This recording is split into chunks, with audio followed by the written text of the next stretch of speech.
release, fall 2021. I think we're in 2021. Time flies, or does it?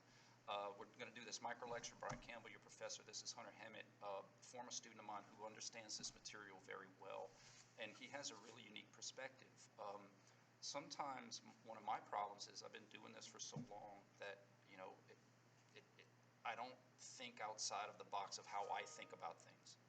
And so having Hunter here as a student who just took the class last year, and made really great grades because he understands the concept that I'm trying to preach to you guys. So Hunter's going to add in some perspective from a student's perspective, things that work for him and that he's seen has been beneficial, tutoring, you know, helping other people learn. So first of all, what is the issue?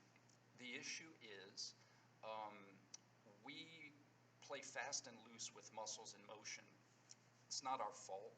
A lot of times when we're reading magazines or we're kind of learning about muscles and motion through our coaches or through our friends,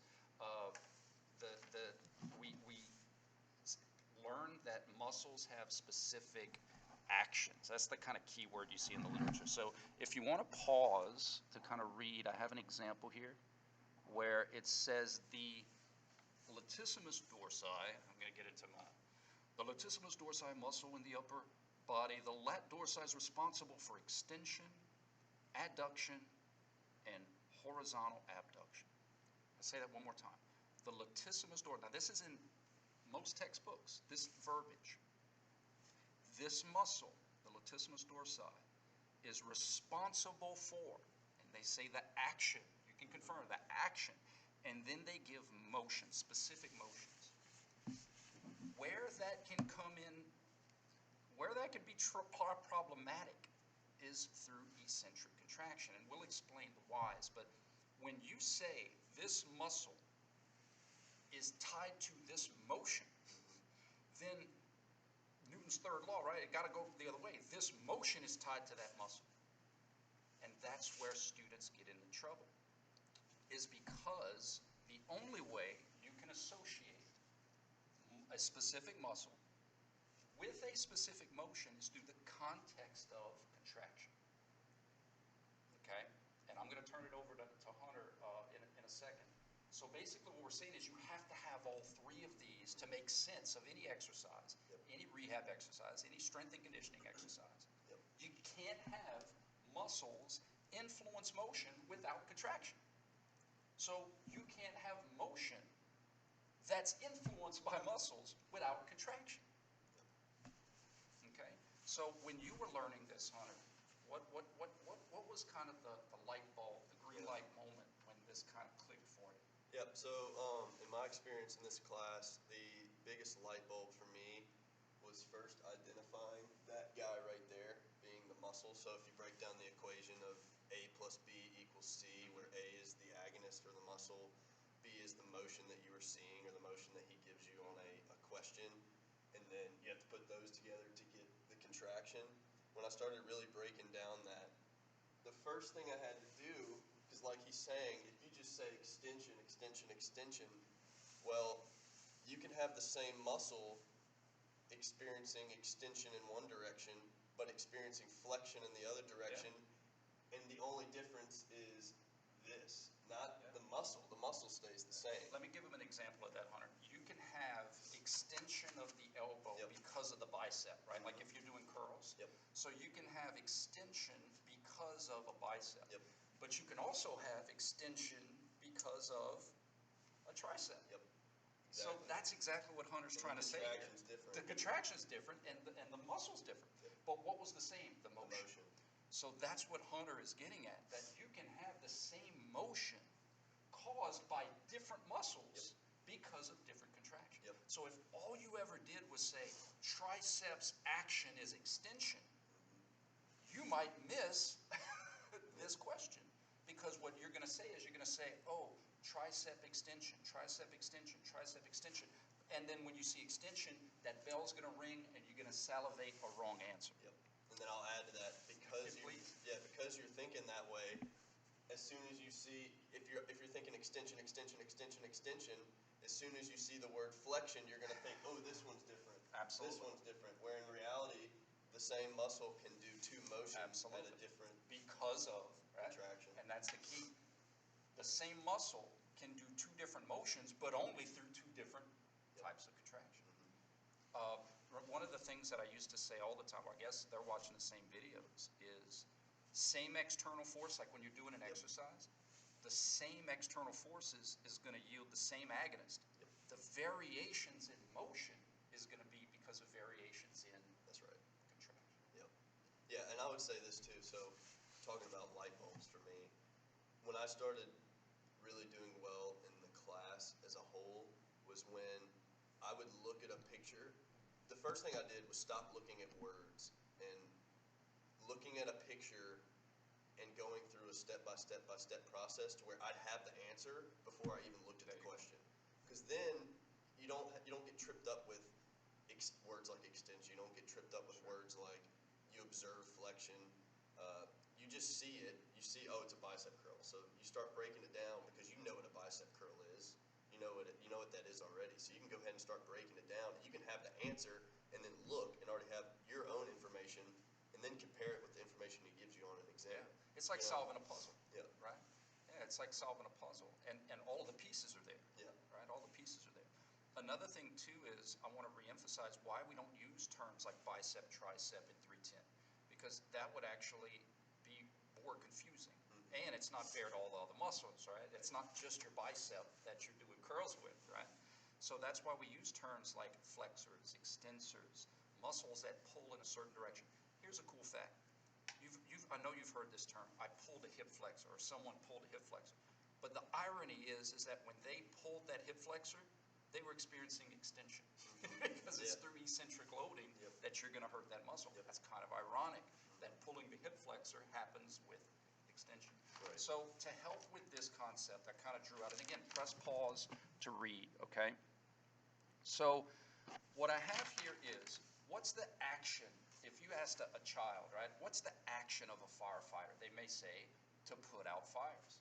But does a firefighter put out every fire? Not everyone, but they try, right? They try. The action of a policeman, you ask a kid, is to arrest the bad guys. But do they arrest every bad guy? No, I'm from Delcom. I know that's not true. They don't arrest every bad guy, okay? But they try. What's the action? Let's go to sports. The action of a baseball pitcher is to get outs. Do they get every out? Of course not, but they try. And so what is the action of a muscle? It's not, the action of the lat is not to always cause extension. Just like the action of all these others isn't to always do what they're trying to do. The action of the muscle is to pull in a certain direction, to try to cause extension. But it doesn't always cause it. See, the pond we're fishing in here, right?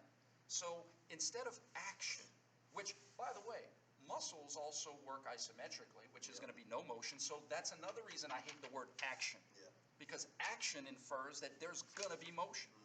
Oh, I'm getting amped up. I'm passionate about this stuff. You're not going to have motion all the time, but yet that muscle is still going to be pulling in a certain direction. So instead of action, let's look at purpose. We're going to insert the word purpose. What's the purpose of a fireman? To try to put out the fires. Sometimes they do, sometimes they don't, but they try.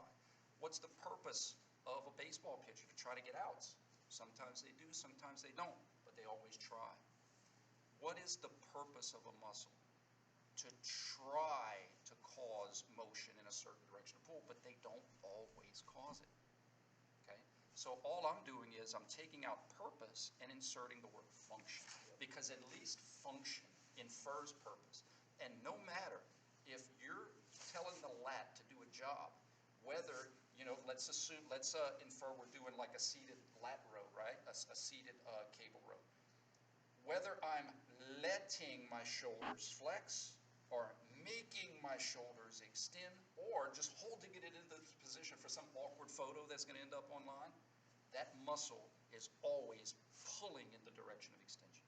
That's its function, to pull a certain way, right? The elevator, I think, is just a great analogy. Remember the elevator analogy? Yep. The elevator analogy, right? Why do they call it an elevator? Well, because it brings you up. Oh yeah, how are you going to get down? It's going to bring you down too. But it always pulls up. That's right. Whether it's bringing you up, holding you up, or letting you go down, its function. Its purpose is to always pull up. So how does it make you go up, come down, or keep you from falling? Contraction. Yep. The function, is it being lengthened? Is it shortening while trying to shorten, or there's no change? Yep. Okay. Exactly. So what I'm going to do here, Hunter, is I have a couple exercises. You don't know what's coming, but I do, so no pressure. And again, pause it if you need, but we're going to do a push-up, okay? Classic push-up. That was actually a photo taking of me last night by my wife. You know, I put on some self-tanning.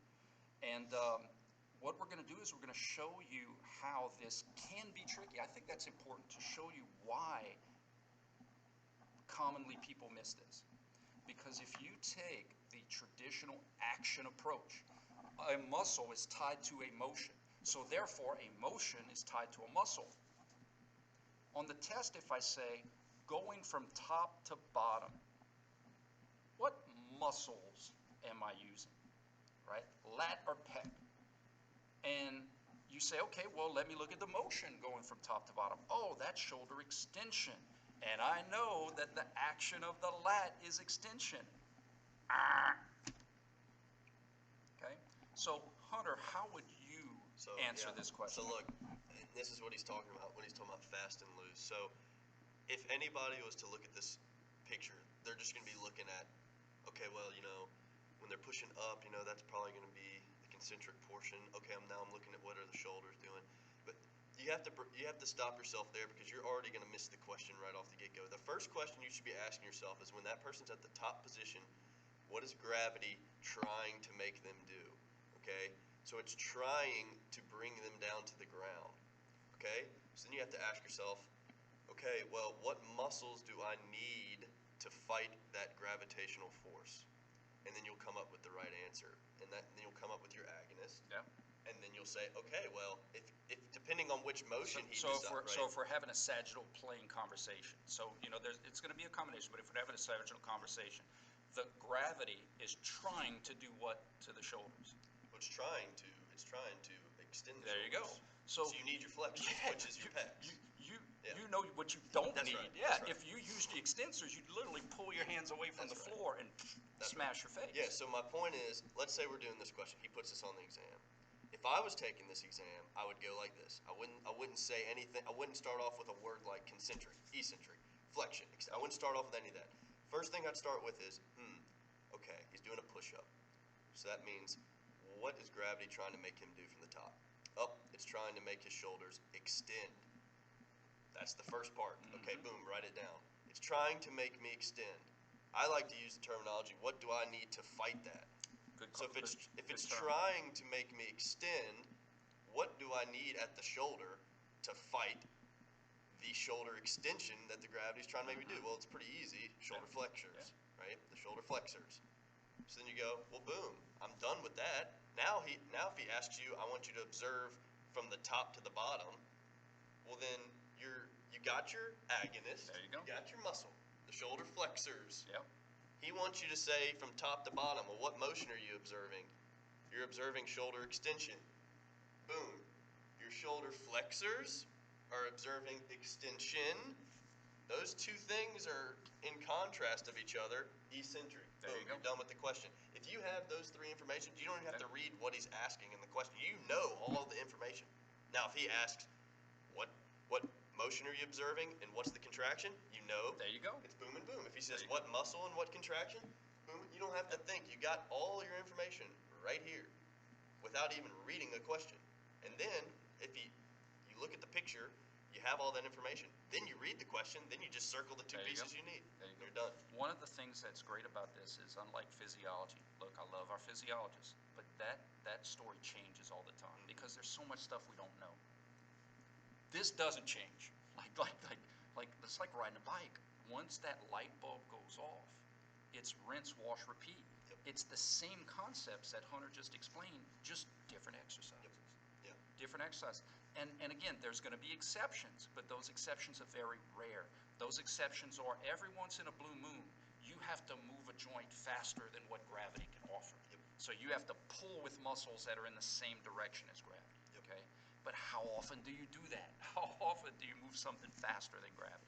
That's why we emphasize these first, because these are the ones that you're going to be doing a majority of your time, okay?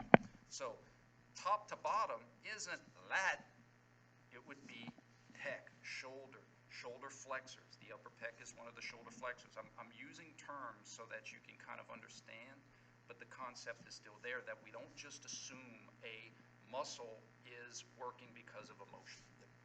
It has to be through the context of contraction. How about another one? So this is one that's commonly missed, okay? So I'm going to set the stage, and then I'm going to turn it over to Hunter to kind of explain it from his perspective. That hopefully helps some of you guys. So person is doing this exercise, and you're going to observe the person going down. Okay? Now, the trick is that when he goes down, isn't that the same motion as a shoulder press? It's the same motion as a shoulder press. So the bait is set. I'm throwing the hook to see if you say, oh, the motion is just like a shoulder press. Therefore, I must be working at the same motions as a shoulder press. Okay, Hunter? And this is a perfect example. Okay, so don't read the question first. I'm tuned everything he said out because I'm looking at that picture right now. And all I'm thinking is, what is gravity making me do? What is the force? What is the force making him do? Well, the first thing I see is, well, the force is trying to make him go like this, right? So this is shoulder flexion. It's trying to flex your shoulders, right? So and that's right? if we're yes, you're 100% correct, and that's the sagittal component, The sagittal right? component. It's obviously going to be a combination, so we could have that, because I know some students are like, sure. they're like, oh, what about abduction, right? Right. So if we're talking the sagittal component, we're having it's trying to flex you. If we're talking about the frontal component, then it's trying to abduct you. Right. We're fishing in the same pond. Right. So, yeah, just based on the last example, we're talking about the shoulder. Absolutely. So, like I said, I'm not listening to anything. I'm looking at this. I'm going, I don't need to hear anything. I don't need to read anything. I know that it's trying to flex me. That's what gravity's trying to make me do. Because I'm at a stationary position. I'm holding on to something that isn't moving. Therefore, gravity is trying to flex my shoulders. So, I'm thinking, well, what do I need to fight it? What do I need to fight it? It's trying to make me flex, trying to make me flex, trying to make me flex. I know what you don't need. Yeah. So you need your shoulder extensors. You need your shoulder extensors to get you. Which the lat is one of those. You're going to learn in 415. Yeah, you'll see the little chart. Because it pulls that point. But I guess what I'm trying to get at is, once you know what it's trying to make you do, you know what you need. There you go. So it's trying to make you flex. So I need my extensors. You're done. Now, if he asks you... That's the hardest part, right? Now, if he asks you, what is it doing when he's going like this, you already got your muscle. Done.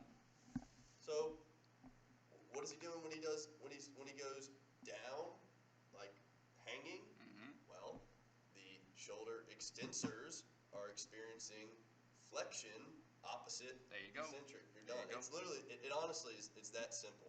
It really is. But Absolutely. what happens is, you start reading the question, your brain goes a million miles an hour, and you go, oh my God, I mean, I would have thought this is this and this and that.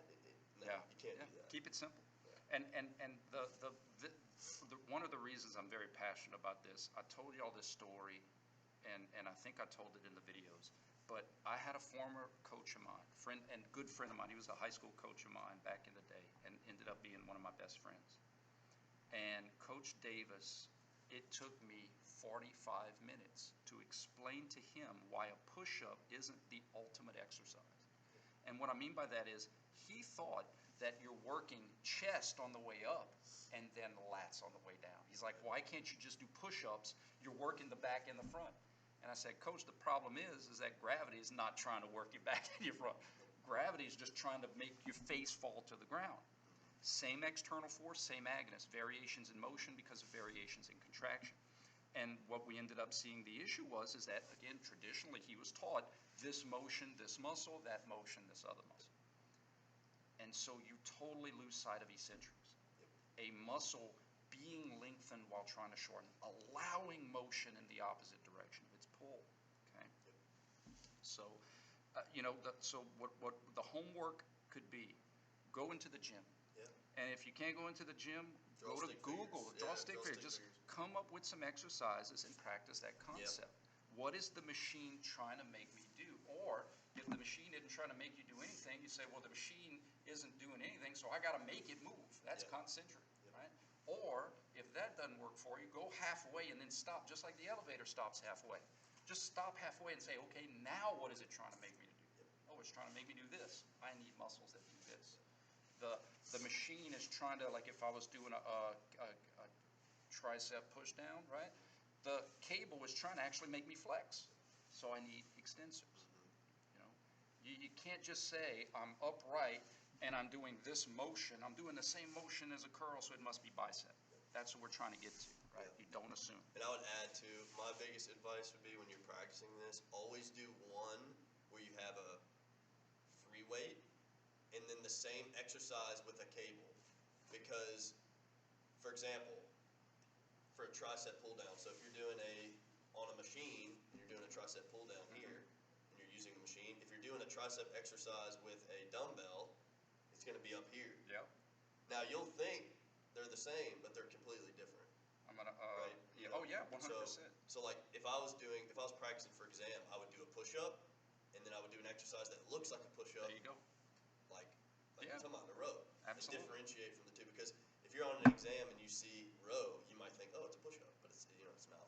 Trying to, so just in case someone didn't know what that exercise Yeah. that Hunter was talking about, right? Yeah. So I'd say I'd look at that one and go, well, what is going on? What is going on? Look at how much similarity. Now, for those of you, when we get into biomechanics, you have the same position, you have the same motions, and gravity is still trying to pull down, but these darn pulleys are redirecting. That's what a Yes. pulley is. They're redirecting the force. So although gravity is trying to pull the weight stack down, the pulley is redirecting it and trying to make your hands go up. Yep.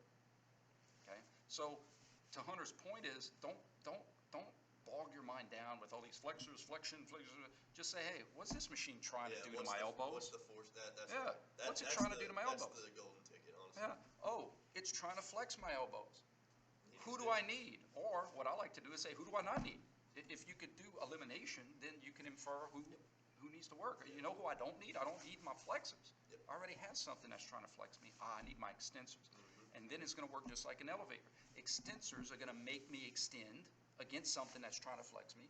Extensors are going to maintain my position while something's trying to flex me. And extensors are going to allow the flexion while something is trying to flex me. And the reason I say do one like this with the cable and then one behind you is because nothing about those two look the same. Very good point. In fact, globally, they're very different. Very different. Because again, one, concentric is making you go up. The other, eccentric is making you go But up. guess what? If you ask yourself the question, what is it trying to make you do? There you go. It's trying to make your elbows flex. The exact same. What are your elbows trying to do to the machine? It's trying to make you flex. It's the Love same. it. It's the same concept. Looks completely different. That's why I'm saying if you could just seriously, if you could nail this. Honestly, nailing A is probably that's going to get you started. Everything. Because this is stuff that's going to trip you up, and this cannot be answered without that. There you go. This right here, that's the killer. Yeah. I think. That's the one that I think really causes people struggle, because they see this and then they try to relate it to There that. you go. It's a lot harder. That's a good point. That's It's a a lot good point. harder. That's a good point. Because at the end of the day, to your point, you still have to answer this. Just like you said, even if you broke it down this way, You right? still have, you have to. still have to answer this. So even if you do say, hey, I'm going to start off with something that I'm comfortable with, you still got to pay the piper. Yep. You still have to answer this question, who's working, because I understand why they're working. That's it. So Hunter, thanks for coming in. Hunter is available, man. He likes helping people, and he likes sharing this information. So if anybody wants to reach out to him, I don't mean to speak for you, No, but I know you like to help people. So I hope this video helps. I know it should. If y'all have any follow-ups, please let me know. Later.